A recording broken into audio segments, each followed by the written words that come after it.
C'est bon? إن الحمد لله نحمده ونستعينه ونستغفره ونعوذ بالله من شرور أنفسنا ومن سيئات أعمالنا من يهده الله فلا مضل له ومن يضلل فلا هادي له وأشهد أن لا إله إلا الله وحده لا شريك له وأشهد أن محمدا عبده ورسوله يا أيها الذين آمنوا اتقوا الله حق تقاته ولا تموتن إلا وأنتم مسلمون يا أيها الناس اتقوا ربكم الذي خلقكم من نفس واحدة وخلق منها زوجها وبث منهما رجالا كثيرا ونساء واتقوا الله الذي تساءلون به والأرحام إن الله كان عليكم رقيبا يا أيها الذين آمنوا اتقوا الله وقولوا قولا سديدا يصلح لكم أعمالكم ويغفر لكم ذنوبكم ومن يطع الله ورسوله فقد فاز فوزا عظيما أما بعد فإن أصدق الحديث كتاب الله وخير الهدى هدى محمد صلى الله عليه وعلى آله وسلم وشر الأمور محدثاتها وكل محدثة بدعة وكل بدعة ضلالة وكل ضلالة في النار.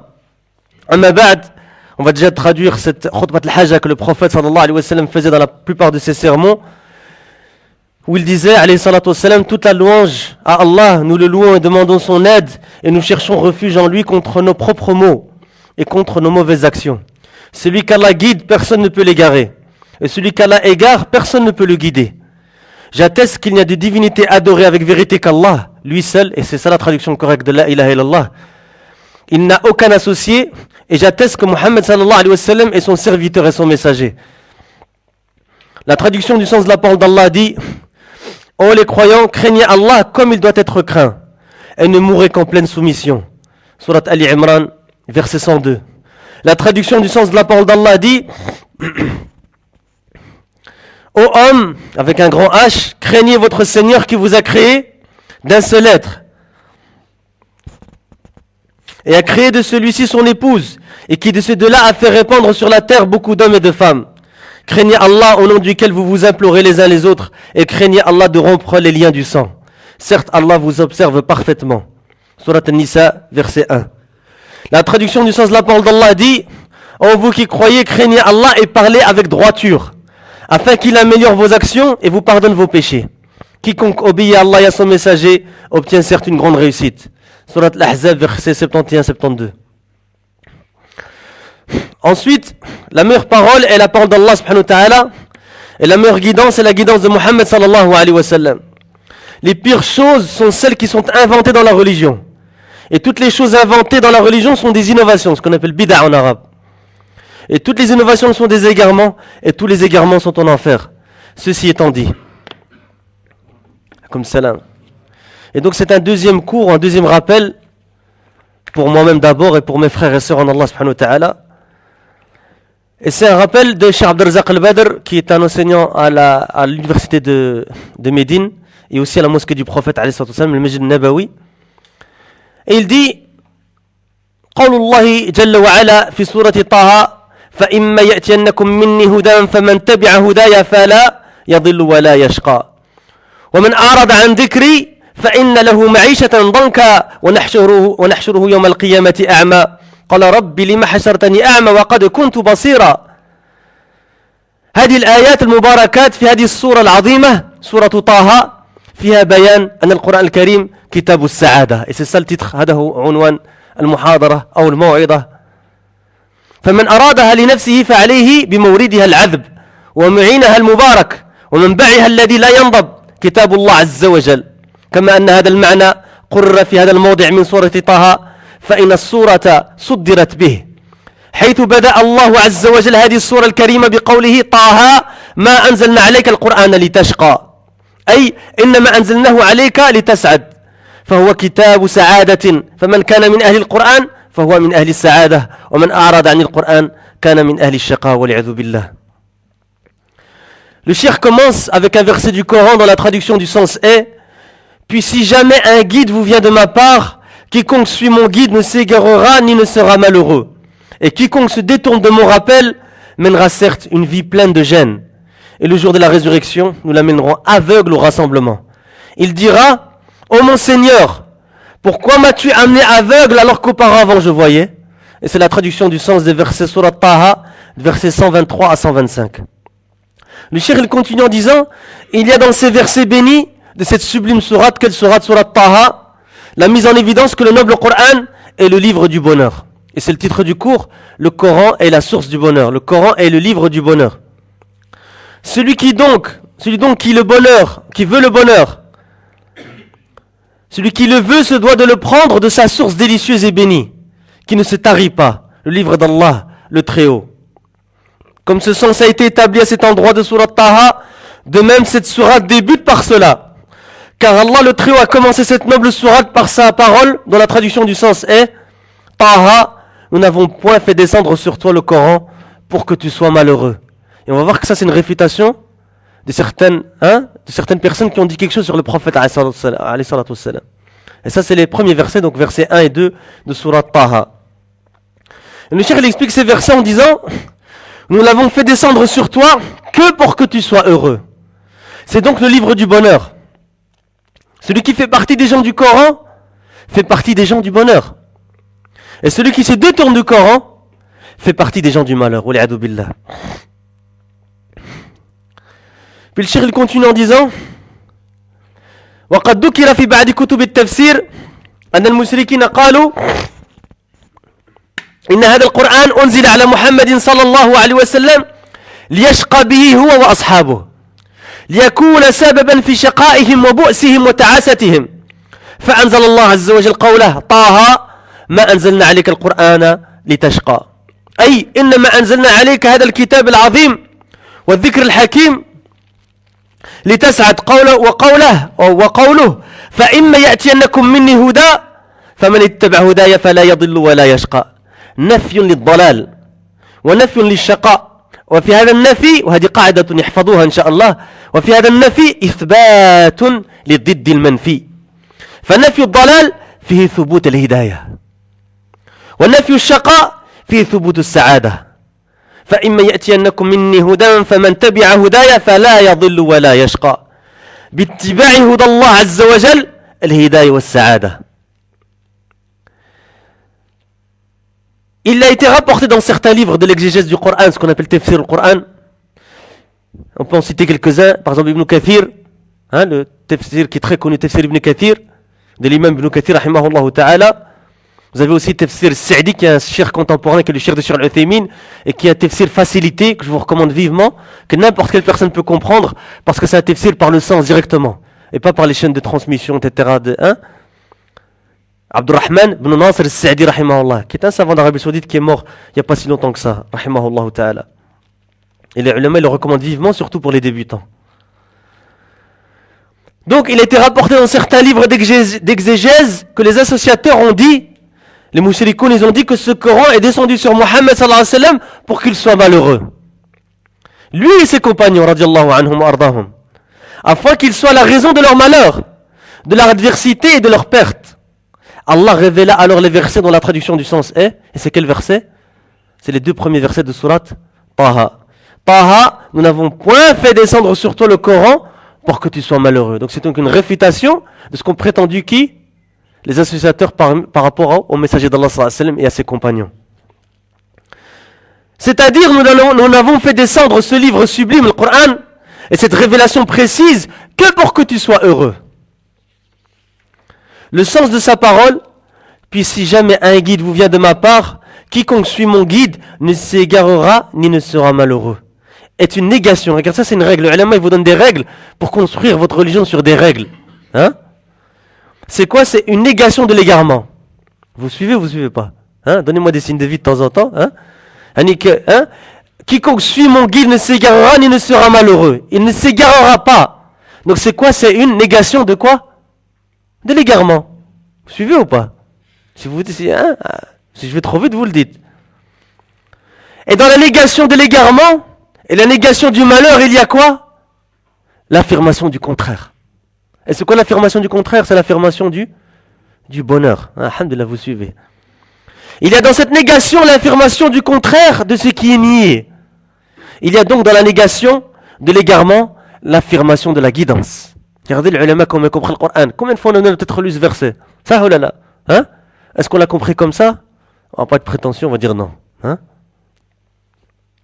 En suivant la guidance d'Allah, on obtient la guidée et le bonheur. Puis le cheikh, il dit une chose importante, il dit وَالْهِدَايَةُ وَالسَّعَادَةُ أَمْران متلازمان وقرينان لا ينفكان. عليكم السلام. فمن كان مهتديا فهو سعيد ومن كان ضالا فهو شقي والشقاء قرين الضلال الذي لا ينفك عنه. فمتى وجد الضلال وجد الشقاء ومتى وجدت الهداية وجدت السعادة. وسبحان الله هذا أمر يدركه الناس من كان في بعد عن الله وطاعته والاستقامة على شرعه ثم اهتدى يحس في قلبه لذة كانت مفتقدة وحلاوة كانت معدومة وطعما كان لا يشعر به. فلما أكرمه الله ومن عليه سبحانه وتعالى بالهداية ذات الحلاوة ووجد طعم السعادة وقرة العين وراحة البال وسكون النفس أمرا لم يكن يجده قبل ذلك. الشيخ après va donner سيضرب على ذلك مثالا إن شاء الله. On traduit déjà cette partie, il dit quoi? Il dit la guidance et le bonheur sont deux choses inséparables. C'est-à-dire que quand vous regardez la guidance, il y a toujours quoi qui va avec? Le bonheur. Et ça, c'est un sujet important, surtout dans la société dans laquelle on vit aujourd'hui, où tout le monde est à la recherche du bonheur. C'est vrai ou pas? Il n'y a pas quelqu'un a un doux de raison, vous allez dire tu cherches quoi? Il va dire moi je cherche le malheur. Hein? Il va dire non, moi je cherche le bonheur. Chacun sa voie. Mais il n'y a qu'une voie qui est la voie de vérité. Il n'y a qu'une voie pour arriver au bonheur. Et c'est ce qu'on est en train d'étudier aujourd'hui. La guidance et le bonheur sont deux choses inséparables. Et deux compagnons indissociables. Celui donc qui est guidé, il est heureux. Et celui qui est égaré, il est malheureux. Tu ne trouveras jamais quelqu'un qui est égaré, il est heureux. C'est impossible ça. Hein? Car le malheur, même si se ment à lui-même, hein? Car le malheur est le compagnon inséparable de l'égarement.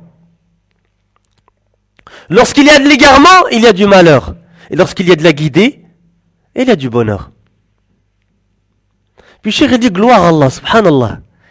Ceci est quelque chose que les gens réalisent.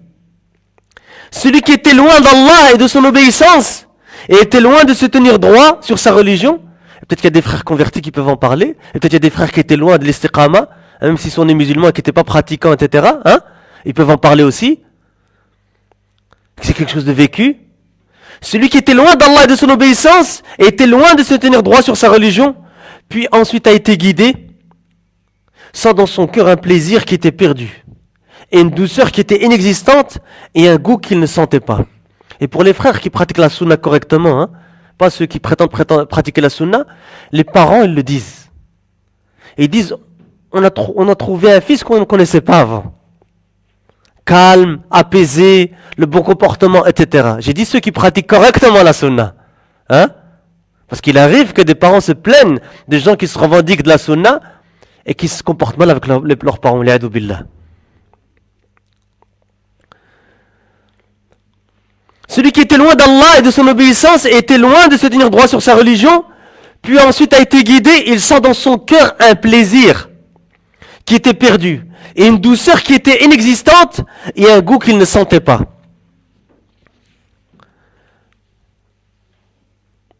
Puis Cheikh il dit, lorsqu'Allah l'a comblé, en le guidant, il a alors goûté à la douceur, et a trouvé le goût du bonheur, ainsi que la consolation, le repos de l'esprit, et l'apaisement de l'âme. Des choses qu'il ne trouvait pas auparavant. Puis Cheikh va nous raconter une histoire. Hein, c'est pas pour les gens qui, c'est leur spécialité, c'est raconter histoire sur histoire. Hein. Les gens de la sunna, ils basent pas leur cours sur des histoires. Mais des fois, c'est important d'illustrer, de donner un exemple concret pour que les gens, ils concrétisent la chose. Cheikh va raconter une histoire de quelqu'un, et c'est une histoire vraie parce que cette personne a téléphoné au Cheikh pour lui poser une question. Donc imaginez-vous, le Cheikh il est à Médine, il reçoit un coup de téléphone de quelqu'un, et qui va commencer petit à petit à lui raconter son histoire. Et le Cheikh il a été tellement touché par cette histoire qu'il nous la raconte. Pourquoi? Pour qu'on en tire des enseignements. Et il dit وأحكي لكم في هذا المقام قصة عجيبة. Vous voulez qu'on la raconte ou pas? Moi j'ai jamais entendu dans un cours quelqu'un qui refuse une histoire. Hein, c'est vrai ou pas? Hein? On dit, ouais, vrai que non, raconte pas, on n'a pas, hein? Mais j'ai jamais entendu ça. وأحكي لكم في هذا المقام قصة عجيبة. اتصل بي قبل سنوات رجل بعد صلاة العصر. Regardez la précision du cheikh. Il se rappelle, des années après, il se rappelle même quelle prière c'était. Nous, on va dire, والله أعلم, hein? وقال عندي سؤال ولكن قبل السؤال أخبرك بحالي. قال أنا أبلغ من العمر 27 سنة ولا يتحرك في من بدني إلا رأسي فقط. قلت منذ متى وأنت على هذه الحال؟ قال منذ 2 سنين. قلت وما سبب ذلك؟ قال حادث سيارة.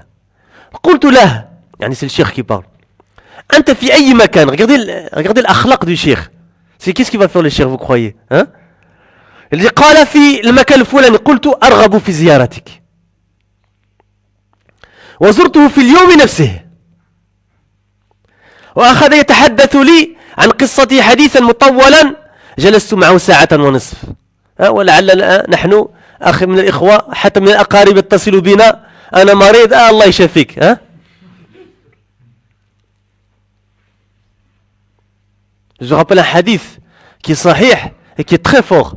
من زار أخاه أو من زار أو عاد أخاه. Les ulama, ils font la différence entre zara, c'est visiter en bonne santé, et ada, c'est visiter quand quelqu'un est malade. Mais le hadith, il comprend les deux. من زار أو عاد أخاه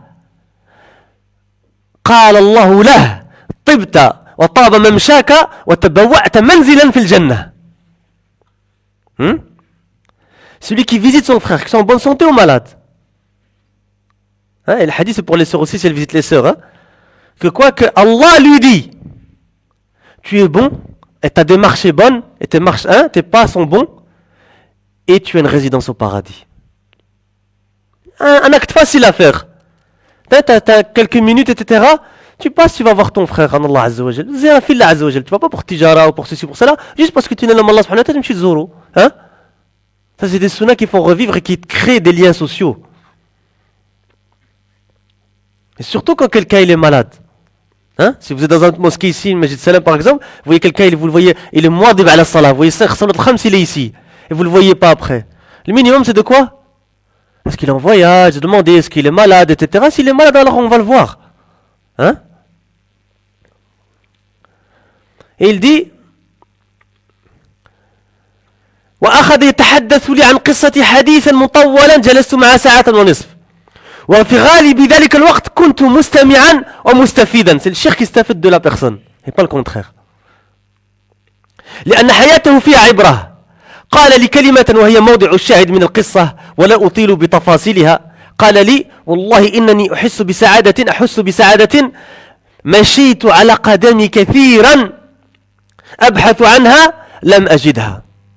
كان قبل الحادث مفرطا وبعد الحادث أصبح مقبلا على الله ذاكرا مصليا تاليا للقرآن.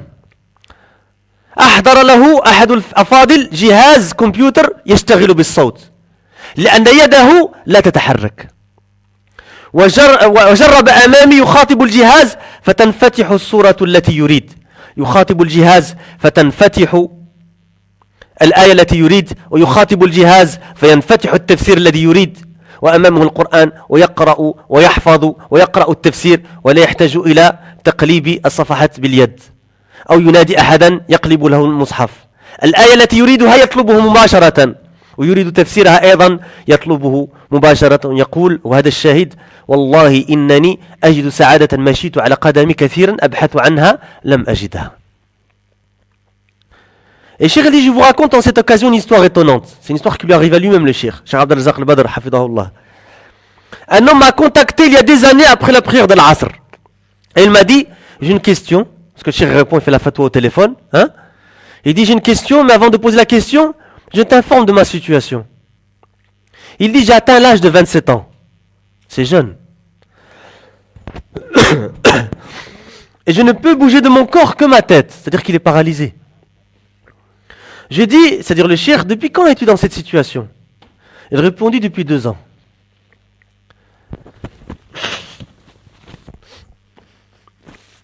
Et subhanallah, moi je connais personnellement, je ne sais pas s'il y a des frères qui le connaissent, je ne vais pas dire le nom parce que c'est enregistré sur internet, etc. Mais je connais un ami intime que ça lui est arrivé. C'était un basketteur, un sportif, etc. Hein? Un jour, il y a Il y a un pitbull qui lui a couru après dans un parking, il a sauté au-dessus d'un mur, il y avait un vide, il a fait une chute de 9 mètres. Hein? Tétraplégique. Tétraplégique. Sallallahu alayhi. Donc ça arrive, il ne faut pas se sentir en forme, etc. et vivre loin d'Allah subhanahu wa ta'ala. Hein? Alhamdulillah, cette musiba pour lui, elle a été quoi? Un khair en vérité. Pourquoi? Parce que ça l'a ramené. Regardez le qadr d'Allah subhanahu wa ta'ala, ça l'a ramené plus proche d'Allah subhanahu wa ta'ala. Il dit, j'ai atteint l'âge de 27 ans et je ne peux bouger de mon corps que ma tête. Je dis, depuis quand es-tu dans cette situation? Il répondit, depuis 2 ans. Je lui dis, et quelle est la raison de cela? Il dit, un accident de voiture. Je lui dis, où te trouves-tu? Il dit, à tel endroit. Je lui dis, je désire te visiter et je le fis le jour même. Le cheikh, il a été le visiter le jour même. Il me raconta son histoire en longueur, je m'assis avec lui pendant plus d'1 heure et demie. Hein, et pour les frères qui connaissent un peu le cheikh, avec tous le travail qu'il a à faire à l'université, dans les mosquées, dans l'école de cours, à la mosquée du prophète sallallahu alayhi wa sallam, il trouve encore le temps pour cette personne-là. J'écoutais et je prenais des bénéfices. C'est-à-dire que le cheikh, c'est pas lui qui enseigne à la personne, c'est la personne qui, par son histoire, elle donne des enseignements au cheikh. Et ça, c'est comme ça que les personnes qui sont douées d'intelligence, elles sont. C'est pas que les choses arrivent autour de nous et on n'en tire aucun enseignement. Ça ou là? Hein? Et il dit un accident de voiture et puis, cheikh dit, pendant la majorité de ce temps, je m'assis avec lui, je prenais des bénéfices, etc. Il dit car il y a dans sa vie une leçon. C'est pour ça que le cheikh nous raconte cette histoire. Il m'a dit une parole qui est le témoin argumentatif, c'est-à-dire la raison pour laquelle il a rapporté cette histoire. Il dit, je ne me ferai pas long en détail, il m'a dit, par Allah, je jouis d'un bonheur dont j'ai marché longtemps avec mes pieds, le cherchant sans jamais le trouver. Avant l'accident, il était négligent. Après l'accident, il est devenu quelqu'un de tourné vers Allah subhanahu wa ta'ala. Priant, récitant le Coran. Une noble personne lui a amené un ordinateur qui fonctionne par le son. Car il ne peut bouger. Même, imaginez-vous, ya akhawat, même ta main, tu ne peux pas la bouger. Même ta regarde ni'mad juste pour voir se lever d'aller chercher un mushaf. Hein? Et s'il y a des gens qui rigolent, ils doivent se poser des questions sarahatan parce que c'est vraiment pas un sujet marrant. On a dit quoi? Juste le fait d'aller prendre un mushaf. Rien que ça, c'est une ni'ma. Rien que ça, c'est une ni'ma. Il dit qu'une autre personne lui a amené un ordinateur qui fonctionne par le son car il ne peut bouger sa main. Il l'essaye devant moi en parlant à l'ordinateur qui ouvre la sourate qu'il veut. Il parle à la machine qui ouvre le verset qu'il veut. Il parle à cette machine qui ouvre le tafsir, l'exégèse qu'il veut.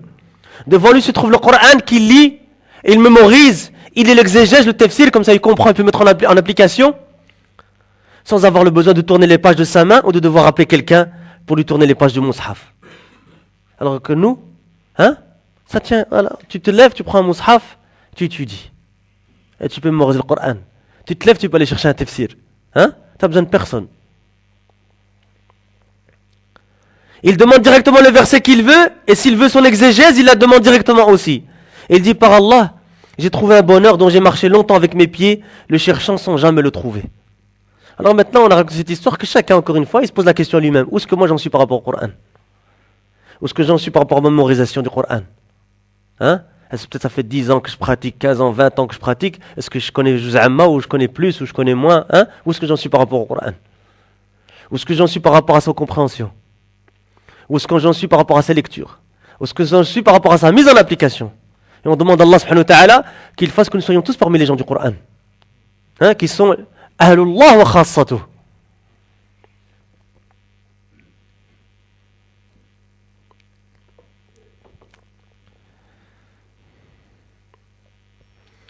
Il dit que celui qui est en bonne santé en tire de leçons. فليعتبر الإنسان الصحيح وليتعظ في الهداية والسعادة إنما تنال بكتاب الله سبحانه وتعالى ومن طلبها من غير كتاب الله عز وجل لا يحصل إلا ضياعا ولا ينال إلا تبابا وخسرانا في دنياه وأخراه فإما يأتينكم مني هدى فمن تبع هدايا فلا يضل ولا يشقى وتنبه هنا لقوله فمن اتبع هدايا لأن المطلوب في القرآن اتباعه لا مجرد تلاوته وإقامة حروفه فالقرآن إنما أنزل ليعمل به لا لمجرد إقامة حروفه مع إضاعة حدوده ولهذا قال الله سبحانه وتعالى فمن اتبع هدايا فالمعنى الذي تترتب عليه السعادة اتباع الهدى لا مجرد حفظ القرآن أو حفظ حروف القرآن واتباع هدى كتاب الله عز وجل. فرع فهم القرآن وتدبره كتاب أنزلناه إليك مبارك ليتدبروا آياته وليتذكر أولو الألباب. Qu'est-ce que le cheikh nous dit? Il dit que celui qui est en bonne santé en tire des leçons, car la guidée et le bonheur ne peuvent être obtenus qu'avec le livre d'Allah subhanahu wa ta'ala. Et voyez autour de vous, hein, combien de gens ils cherchent le bonheur dans quoi? Dans tout ce que vous pouvez imaginer, sauf dans le Coran et la Sunna. Hein? Il y en a, ils essaient de trouver dans la musique, il y en a dans le sport, il y en a dans ceci, il y en a dans cela, hein? Et ne trouvent jamais le bonheur. Et certains même qui faisaient partie qui ont été jusqu'au bout de ces choses-là, après ils ont trouvé l'islam. Et on en connaît même personnellement. Hein? Des joueurs professionnels de football, des anciens chanteurs, etc. Ils ont dit on n'a rien trouvé dans tout ça. Wallah, al-sa'ada, fi dunya wal akhirah, elle est dans le Coran et la Sunna, dans l'islam.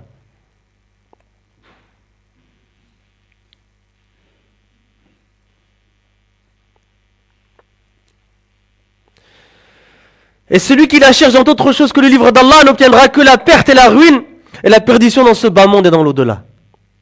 Puis si jamais un guide vous vient de ma part, quiconque suit mon guide ne s'égarera ni ne sera malheureux. Cheikh, il donne une faïda par rapport à ce verset de Surah Taha. Inch'Allah, après ce cours, on le lira de manière différente, ce verset, Inch'Allah. Qu'est-ce qu'il dit? Il dit, prête attention ici à la parole, quiconque suit et taba'a mon guide.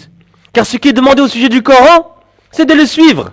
Et pas seulement de le lire et de donner les droits à ses lettres.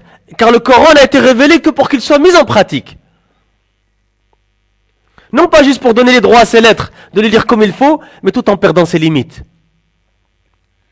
C'est pour cela qu'il est dit, quiconque suit mon guide. Le sens qui a pour conséquence le bonheur, c'est le suivi de la guidance. Et pas seulement de mémoriser le Coran ou de mémoriser les lettres du Coran. Le suivi de la guidance du livre d'Allah découle de la compréhension et de la méditation du Coran. La traduction du sens de la parole d'Allah dit, écoutez ce verset de Surat Sad, verset 29, voici un livre béni que nous avons fait descendre vers toi afin qu'il médite sur ces versets et que les doués d'intelligence réfléchissent. Cheikh il continue en disant فهي أمور لابد منها لتنال السعادة تلاوة للقرآن وتدبر لآياته وعمل به واتباع لهداه وقال سبحانه وتعالى ومن أعرض عن ذكري. Au début c'était quoi? من اتبع هدايا. Maintenant c'est quoi? ومن أعرض عن ذكري أي أعطى الذكر جانبه صادا عنه معرضا عنه غير مقبل عليه فإن له معيشة ضنكا. La guidance du Coran, la Sunna, selon la compréhension des Sahaba, radiallahu anhum, ardam, elle est claire pour celui qui veut la clarté.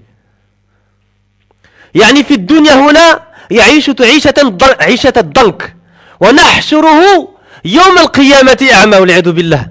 تلك عقوبة أخروية وهذه عقوبة دنيوية.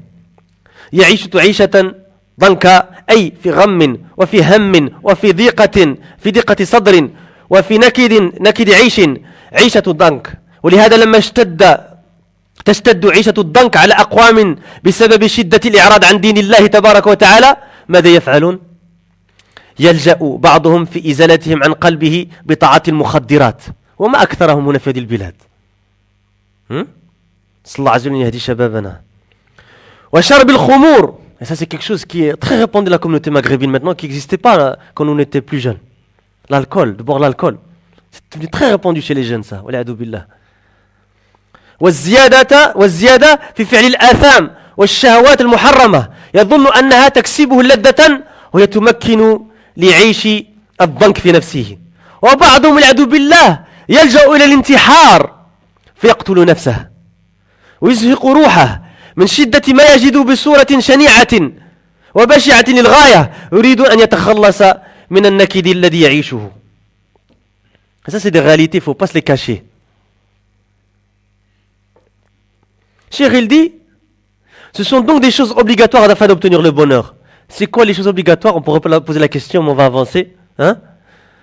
La récitation du Coran, la méditation de ces versets, sa mise en application, ainsi que le suivi de sa guidance. Et quiconque, maintenant on a vu c'est quoi le suivi, et maintenant le contraire c'est quoi?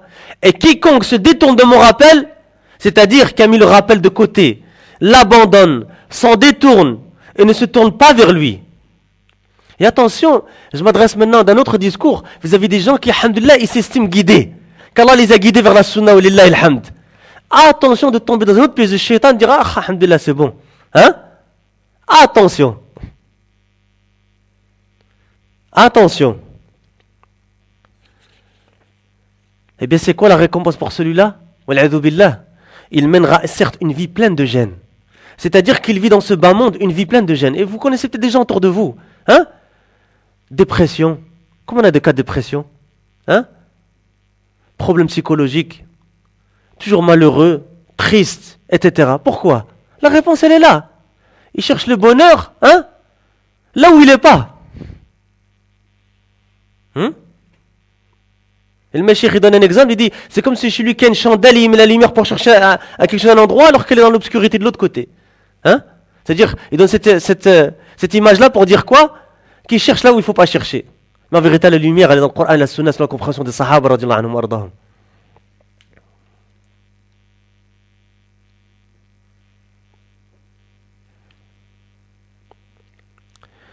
Il mènera certes une vie pleine de gêne, c'est-à-dire qu'il vit dans ce bas monde une vie pleine de gêne. Et le jour de la résurrection, nous l'amènerons aveugle au rassemblement. Donc vous avez deux châtiments. Regardez, ceci est le châtiment dans l'au-delà, tandis que l'autre est un châtiment dans ce bas monde déjà. Il mène certes une vie pleine de gêne. Qu'est-ce que ça veut dire ça maintenant? C'est-à-dire dans le chagrin, et dans la préoccupation, et dans l'angoisse, et dans une vie morose. Une vie pleine de gêne. C'est pour cela, lorsque la vie se fait pleine de gêne pour certains à cause de la sévérité, de quoi? De leur détournement de la religion d'Allah subhanahu wa ta'ala. Certains d'entre eux, voulant retirer cette gêne de leur cœur, recourent à l'utilisation des drogues et à la consommation de boissons alcoolisées et augmentent en péché. Et c'est pour ça que les ulama, ils appellent ça le khamr. Vous avez entendu ce mot-là? Pourquoi? C'est le même mot que khimar, le hijab. Pourquoi? Parce qu'ils voilent la raison. Hein? Tu te voiles peut-être la raison, mais tu ne te voiles pas la réalité, et la réalité, elle est toujours là. Et c'est pas comme ça que tu vas accéder au bonheur. Et en augmentant en péché. Et ça donne en plus au désir interdit. Car ils croient que cela leur procure un plaisir, alors que ça ne fait que conforter cette vie de gêne en eux. Il faut faire attention, surtout dans ce genre de société ici, où on peut-être fréquente des non-musulmans, ou des musulmans mais qui ne sont pas sur la voie d'Allah subhanahu wa ta'ala. Hein? Ils disent, ah, tu n'es pas bien, ben viens, on sort. Viens, on va faire telle et telle chose. Hein? Le fait de choisir les bons compagnons, c'est très important dans la religion d'Allah subhanahu wa ta'ala. Hein? Celui qui va dire, ben, tu ne te sens pas bien, eh bien fais tawbah, repens-toi, demande pardon à Allah, reviens vers Allah subhanahu wa ta'ala, viens à la mosquée, apprends ta religion, pratique-la. C'est celui-là qui veut pour toi le khair. Et j'en profite à l'occasion pour rappeler les 3 genres d'amis. Cheikh Al-Uthaymin les a divisés en 3 les gens. Et chacun maintenant dans sa tête, il classe les gens en 3. Hein? Il a dit Sahibou ladha. Sahibou ladha, c'est celui, il te fréquente que pour perdre du temps avec toi pour les loisirs, qu'il n'a rien à faire, il vient te voir. Hein? Ton compagnon de plaisir. Et quand tu l'appelles à quelque chose de sérieux, tu ne le vois plus. L'autre, c'est Sahibou manfa'a. Il y en a beaucoup aussi. C'est celui qui te fréquente parce qu'il a une maslaha en toi, il veut prendre quelque chose de toi. Hein? De l'argent ou autre, etc. Et d'ailleurs, s'il n'obtient pas ce qu'il veut, tu ne le vois plus non plus. Et il y a le 3e, et c'est la seule catégorie qu'il faut garder, avec qui il faut garder des liens. Sahibu fadila. Yahuthuka ala al-khayr, wa yuhadhiruka wa yanhaka an al-shar. Il t'incite au bien, et il t'interdit le mal. Donc quand tu vois maintenant quelqu'un qui te dit, pratique la sunna, évite la bid'a, pratique le tawhid, évite le shirk. Hein? Sois sur l'obéissance d'Allah, éloigne-toi de la désobéissance d'Allah. Sache par Allah que cette personne-là, elle veut ton bien. Et que c'est quelqu'un qui veut vraiment ton bien pour Allah subhanahu wa ta'ala. Parce que pourquoi il fait ça? C'est quoi son bénéfice à lui? C'est parce qu'il veut ton bien. Il veut ta guidance. Il veut ton khair.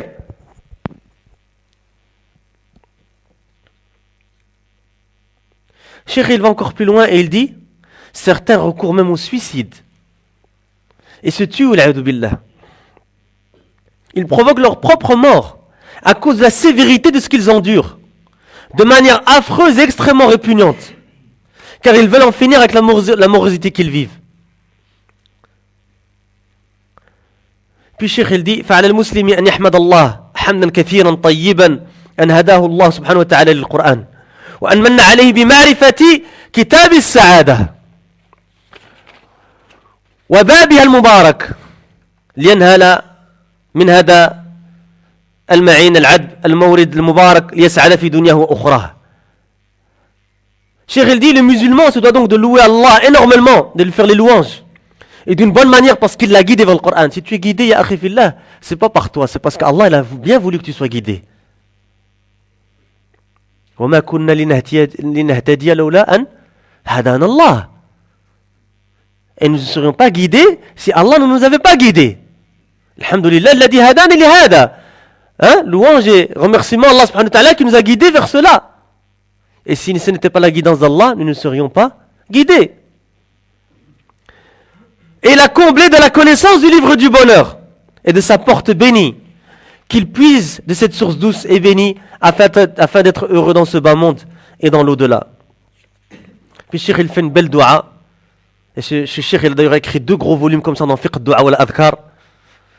اللهم إنا نسألك بأسمائك الحسنى وصفاتك العليا أن تكتب لنا حياة السعداء وأن تهيئ لنا من أمرنا رشدا وأن تصلح لنا شأننا كلها وأن لا تكلنا إلى أنفسنا طرفة عين وأن تغفر لنا ولوالدينا ولمشايخنا وللمسلمين والمسلمات والمؤمنين والمؤمنات الأحياء منهم والأموات والله تعالى أعلم وصلى الله وسلم على عبد الله ورسوله نبينا محمد وآله وصحبه. Donc Inch'Allah on a fini pour le deuxième rappel. Maintenant Inch'Allah je pense qu'ils sont libres jusqu'à le Maghrib. Je sais pas c'est quelle heure le Maghrib? Tu m'as dit 9h30. Allez, si les gens veulent faire le wudu ou autre chose, etc., faire adkar al-masa, c'est important, avant le Maghrib, etc. À la kulli hal, vous êtes libres. Et après le Maghrib, vous faites le jam', donc le Maghrib et l'Isha. D'accord. Donc Maghrib et l'Isha en même temps. Et après, si c'est pas trop tard pour vous, on a encore un rappel qui est la purification de l'âme. Tazkiyat an-nafs. Il y a des gens qui veulent rester marhaba, les gens qui c'est trop tard pour eux ou autre raison. Yani, sallallahu azza wa jalla, lana wa lahum at-tawfiq. Wa jazakumullahu khairan.